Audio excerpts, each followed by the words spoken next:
Soft elevator music filled the luxury hotel as Maria Lopez, a humble housekeeper, pushed her cleaning cart down the polished corridor. She had just finished arranging towels when a sharp voice cut through the calm. "Hey, you!" "Stop right there!"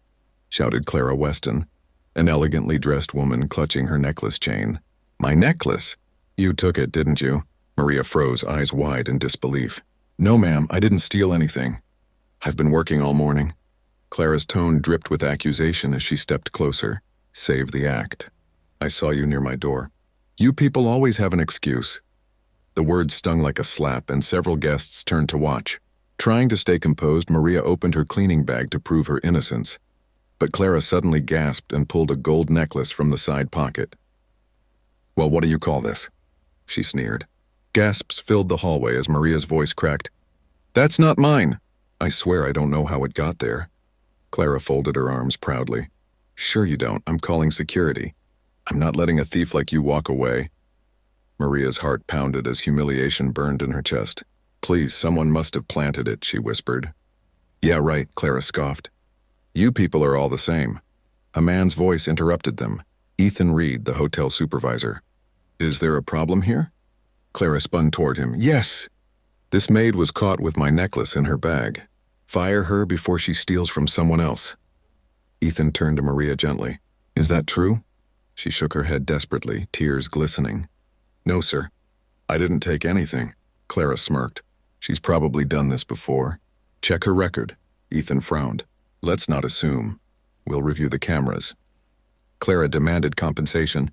"I want my stay refunded, a spa voucher, and a bottle of wine delivered to my room. For the trauma." Ethan ignored her theatrics and called for security. 2 officers arrived and began checking Maria's bag and cleaning cart carefully. "Ma'am, please stop filming," Ethan said when he saw Clara recording the scene. "I'm documenting a crime," she snapped. Maria whispered under her breath. "Then maybe point it at yourself." For a second, even Clara fell silent. The officers found nothing suspicious, just disinfectant, cloths, and supplies. One of them checked the timestamp on Clara's supposed photo proof. "This picture was taken at 1:30 p.m., he said. "Where were you then, Maria?" "On my lunch break with Jenny," she replied. The cart was in the hallway. Ethan's voice steadied. "So the cart was unattended, which means anyone could have placed it there." Clara's fake confidence wavered. "That doesn't prove anything," she muttered, but Ethan was firm. "We'll see the hallway footage. The truth will speak for itself." Maria clasped her hands, whispering a silent prayer. Clara rolled her eyes and stormed off toward the elevator, muttering threats about reviews and lawsuits. As the door slid shut behind her, Maria exhaled shakily, the sting of shame still burning in her chest. Ethan placed a reassuring hand on her shoulder. "We'll get to the bottom of it. Just hold on." Downstairs, the security team began reviewing the cameras, and what they were about to see would turn the whole story upside down. The footage began to play in the quiet security room while Maria sat anxiously outside, wringing her hands. Every second felt heavier than the last. Ethan stood beside the guards, his eyes fixed on the monitor. The grainy video showed Maria's cart parked neatly in the hallway at 1:30 p.m., exactly as she'd said. For several minutes, no one passed by. Then suddenly, Clara Weston appeared on screen. She glanced around, looking to see if anyone was watching.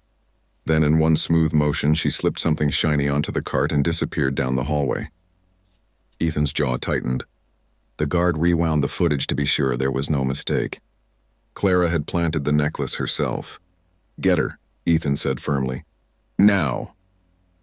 Within minutes, the elevator doors opened and 2 security officers approached Clara in the lobby as she prepared to leave. "Ma'am, we need to speak with you," one said. "About what?" she snapped, clutching her purse. "We reviewed the footage," Ethan said as he stepped forward.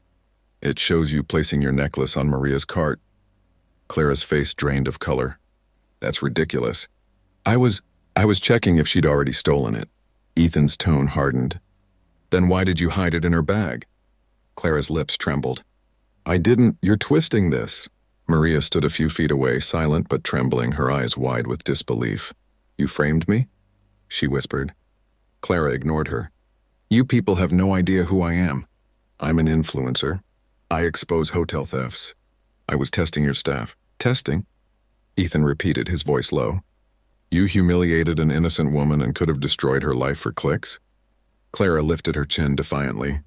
It's awareness content. People love this stuff. A guard stepped forward. Ma'am, we also found multiple items in your purse belonging to other guests. Jewelry, watches, credit cards. The room went silent. Clara's mask of arrogance cracked. Those were evidence. I was keeping them safe, she stammered, clutching her bag tighter. Ethan signaled to the guards. Confiscate her belongings and call the police. Clara's voice turned desperate. Wait, you can't arrest me. You don't understand? My followers? You can explain it to the officers, Ethan replied coldly.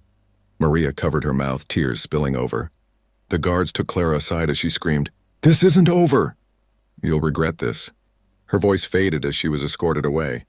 The entire lobby had fallen into a stunned hush. Guests who had watched the scene earlier now avoided Maria's eyes, guilt flickering across their faces. Ethan turned toward her softly. Maria, I'm so sorry. We should have trusted you sooner. She wiped her tears, her voice breaking. Thank you for believing me in the end. You deserve more than that, he said. The hotel will clear your record, and we'll make a public statement. Maria shook her head gently. I don't want publicity. I just want people to stop assuming the worst about someone because of where they work. Ethan nodded. You have my word. Later that evening, as the sun poured through the glass walls of the staff lounge, Maria sat alone with a cup of tea. Her phone buzzed. A message from a coworker. The video's everywhere. Everyone knows the truth now. You're trending for the right reason. Maria smiled faintly, relief and sadness mingling in her eyes. She opened the clip. It showed the moment she was accused, then the footage of Clara being arrested. The caption read, Justice finally served. Hundreds of comments flooded beneath it. Apologize to the maid. She handled it with grace. Shame on the influencer. Maria set the phone down quietly and looked out the window. For the first time in weeks, her hands didn't shake. She whispered to herself. The truth always comes out. The door opened behind her. Ethan entered with a small box. We wanted to give you something, he said. Inside was a gold name tag that read Maria Lopez, head of housekeeping. She looked up, speechless. You've earned it, Ethan said. You showed strength even when no one stood by you. She smiled through tears. Thank you. I'll do my best. You already have, he replied before leaving. Maria sat quietly, holding the name tag close. Across town, Clara Weston sat handcuffed in a police station, her phone confiscated, her social media accounts suspended for fabricated content. For once, the camera wasn't rolling, and she had no audience to defend her. The story would soon make headlines. Fake influencer exposed after framing innocent maid. But for Maria, the victory wasn't fame or revenge. It was peace. She walked through the hotel halls that night with her head held high. The same halls that once echoed with judgment now filled with quiet respect. And somewhere deep inside, she forgave them all, not for their sake, but for her own. She had survived humiliation, injustice, and doubt, yet still stood with grace. The world could take her pride, her reputation, her tears, but not her truth. Because truth, no matter how long it takes, always finds its way home. They tried to destroy her name for views, but the world saw who she really was. Stay tuned for her next story, where life gives Maria a chance to help someone facing the same injustice she once endured.